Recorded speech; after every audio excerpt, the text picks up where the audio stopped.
दोस्तों, यूक्रेन के खिलाफ लड़ाई शुरू होने के एक महीने बाद भी रूस अब तक इस जंग को जीत नहीं पाया है। शुरू में माना जा रहा था कि रूसी सेना कुछ ही दिनों में युद्ध जीत लेगी, लेकिन यह जंग एक महीने से ज्यादा चलने के बावजूद फिलहाल रूस विजेता बनने की स्थिति में नहीं है। यूक्रेन के खिलाफ जैसे जैसे जंग लंबी होती जा रही है, वैसे वैसे रूसी सेना की क्षमता और रणनीति दोनों को लेकर सवाल उठने लगे हैं। ऐसे में दोस्तों, चलिए समझते हैं कि आखिर क्या है रूस के यूक्रेन में एक महीने बाद भी जंग नहीं जीत पाने का कारण। क्या है वे 5 प्रमुख वजह हैं जिनसे रूस के सामने डटा हुआ है यूक्रेन। नंबर 1, रूस की सेना पर कम खर्च। दोस्तों, रूस भले ही दुनिया के सुपर पावरों में शामिल हो, लेकिन रक्षा पर खर्च के मामले में वो अमेरिका, चीन और भारत से भी पीछे है। रक्षा पर कम खर्च का मतलब है सेना के आधुनिकीकरण में कमी। Stockholm International Peace Research Institute यानी कि सिप्री की रिपोर्ट के मुताबिक 2021 में दुनिया में सबसे ज्यादा रक्षा बजट अमेरिका का था, जिसने 2021 में सेना पर $778 बिलियन खर्च किए। दूसरे नंबर पर चीन रहा, जिसने सेना पर $253 अरब खर्च किए। तीसरे नंबर पर भारत रहा, जिसने सेना पर $72.9 अरब खर्च किए।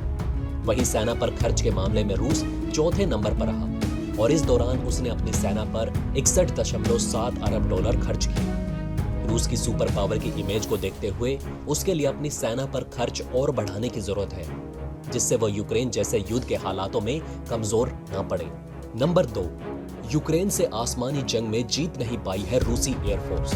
दोस्तों, जंग शुरू होने के एक महीने बाद भी रशियन एरोस्पेस फोर्सेस, जिसे वीकेएस कहा जाता है, यूक्रेन के आसमानों पर एयर सुपीरियरिटी यानी कि अपनी श्रेष्ठता साबित नहीं कर पाई। एयर सुपीरियरिटी का मतलब होता है किसी देश के हवाई इलाके पर इस तरह अपना प्रभुत्व कायम करना जिसमें विरोधी सेना के प्रतिरोध की संभावना ना के बराबर बचे।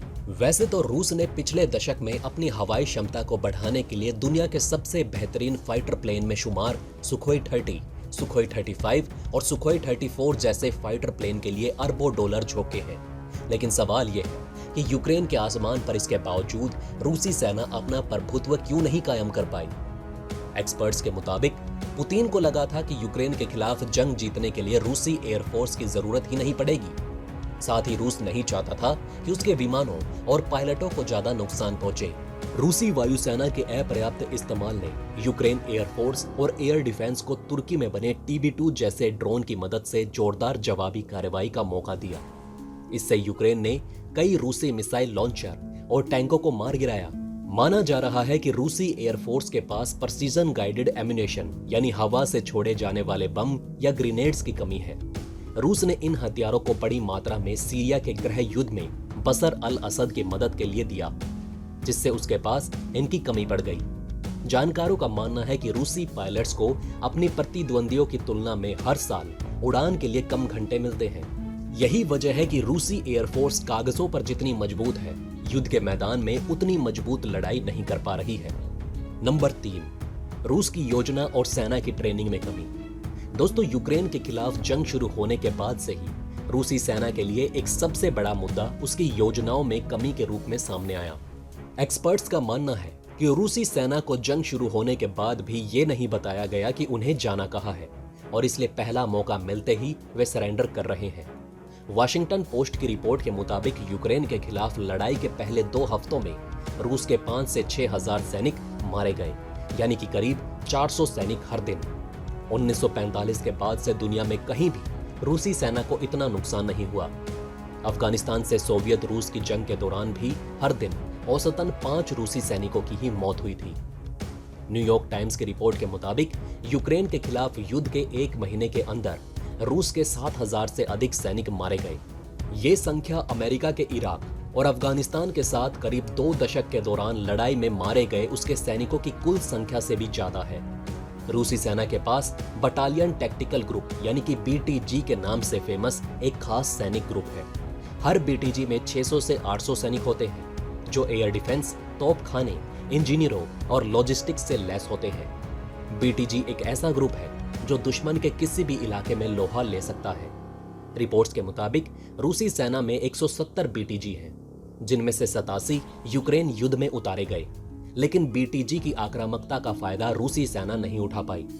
युद्ध के शुरुआती दिनों में बीटीजी के सैनिकों को यूक्रेन में प्रवेश के रास्ते, सामरिक उद्देश्य, मिशन के लक्ष्य और सैनिकों की जिम्मेदारियों जैसी योजनाओं के बारे में नहीं बताया गया था। रूसी सेना लंबी जंग के लिए पूरी तरह तैयार ही नहीं थी और लंबे युद्ध के लिए सप्लाई लाइन की समुचित व्यवस्था के बिना ही रूसी सैनिक एक साथ कई मंचों पर फंस गए। नंबर 4, लॉजिस्टिक और सप्लाई लाइन। दोस्तों, यूक्रेन की सेना ने इस युद्ध में सबसे ज्यादा निशाना रूस के लॉजिस्टिक और सप्लाई लाइन को बनाया।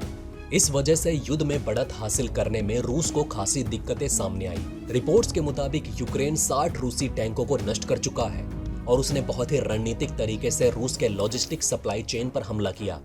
इससे रूस अपने सैनिकों को उस रफ्तार से मदद नहीं पहुंचा पा रहा है जितना युद्ध में बढ़त के लिए जरूरी है।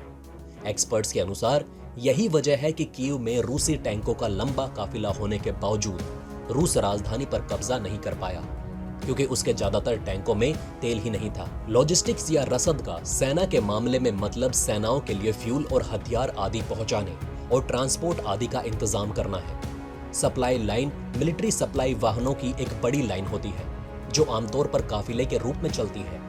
सप्लाई लाइन के जरिए सैनिकों के लिए खाना, मेडिकल सप्लाई और बारूद ले जाया जाता है।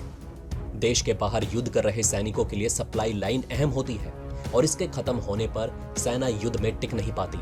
इसलिए दुश्मन सेना सबसे पहले सप्लाई लाइन को ही निशाना बनाती है। नंबर 5, पुतिन ने यूक्रेन को कमतर आंका। दोस्तों, कई जानकारों का मानना है कि अपने से 30 गुना छोटे देश को लेकर रूसी राष्ट्रपति व्लादिमीर पुतिन का आकलन गलत साबित हुआ। पुतिन को इस बात का अंदाजा भी नहीं था कि उनके सैनिकों को यूक्रेनी सेना से इतनी जबरदस्त टक्कर मिलेगी। पुतिन का मानना था कि उनकी सेना कुछ ही घंटों या दिनों में यूक्रेन पर कब्जा कर लेगी, लेकिन 1 महीने बाद भी जल्द ऐसा होने के आसार नहीं दिखाई दे रहे हैं। पुतिन को उम्मीद थी कि युद्ध शुरू होने पर यूक्रेन में 80 लाख की रूसी मूल के लोगों की आबादी की वजह से रूसी सैनिकों का यूक्रेन में स्वागत होगा और इसी वजह से खार्किव और ओडेसा जैसे शहर सबसे पहले समर्पण कर देंगे। लेकिन उल्टे यूक्रेन के लोगों ने रूसी हमले का पुरजोर विरोध किया। रूसी हमले के बाद से ही यूक्रेन में सैनिकों के साथ आम लोग भी रूस पर हर संभव विरोध कर रहे हैं। हजारों की संख्या में यूक्रेन के नागरिकों ने लड़ाई के लिए हथियार तक उठा लिए। नेशनल गार्ड ऑफ यूक्रेन के मुताबिक रूस के यूक्रेन पर हमले के बाद से यूक्रेन सेना की वॉलंटियर ब्रांच में करीब 1 लाख से ज्यादा यूक्रेनी नागरिक जुड़े हैं।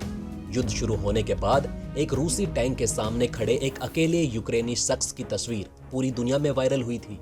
यह तस्वीर ताकतवर रूस के सामने यूक्रेन के लोगों के मनोबल का परिचायक है। तो दोस्तों, अब आप हमें कमेंट सेक्शन में बताइए कि क्या ये बातें आपको पहले से पता थी। अगर नहीं तो इनमें से कौन सी बात आपको सबसे ज्यादा इंटरेस्टिंग लगी। तो दोस्तों, हमारे इस वीडियो में हमने आपको बहुत सी बातें बताने की कोशिश की। अगर आपको हमारी ये कोशिश अच्छी लगी हो तो प्लीज लाइक करें इस वीडियो को और इसी तरह की और जानकारी पाने के लिए सब्सक्राइब करें हमारे चैनल को। जितना हो सके इस वीडियो को शेयर करना ना भूलें। हम अपने इस चैनल द्वारा आपको दुनिया भर की अनोखी बातें बताते रहते हैं जिन पर आपने कभी ध्यान नहीं दिया होगा, लेकिन वो आपसे बहुत कुछ कहना चाहती हैं। धन्यवाद दोस्तों, हम फिर मिलेंगे एक और इंटरेस्टिंग टॉपिक के साथ।